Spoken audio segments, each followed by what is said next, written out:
কেন Lamine ইয়ামালের career খুব রিস্কের মধ্যে আছে? লামিন ইয়ামাল ডিফেন্ডারদের আতঙ্ক, বাট প্রবলেম হচ্ছে ইয়ামালের উপরে আছে খুবই প্রেশার। 18 বছরের মেসি ফুটবল খেলেছিল 1419 মিনিট, রোনালদিনহো মাত্র 300 মিনিট, আর সেখানে ইয়ামাল খেলেছে 2000 মিনিটেরও একটু বেশি। সাথে পুরো মাস রোজা রেখে প্রফেশনাল ম্যাচ খেলা মুখের কথা না।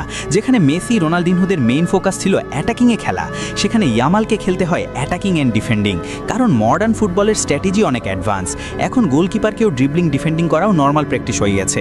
আর হান্সি ফ্লিকের মেইন ম্যান যারা বার্সেলোনার ম্যাচ কন্ট্রোল করে, তাদের মধ্যে একজন লামিন ইয়ামাল, আর তাকে হান্সি ফ্লিক একটু বেশি পরিমাণেই ব্যবহার করছে। 3 থেকে 5 দিন পর পর টানা 90 মিনিটের কাছাকাছি খেলা কোনো মুখের কথা না।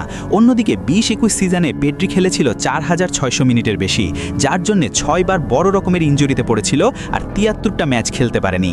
খালি ইয়ামাল না, নিউ জেনারেশনের প্লেয়ারদের ক্যারিয়ার আছে রিস্কে, কারণ অনেক আগে বেশি ফুটবল খেলায় ইনজুরিতে পড়ে 26 বছরেই এক লেজেন্ডকে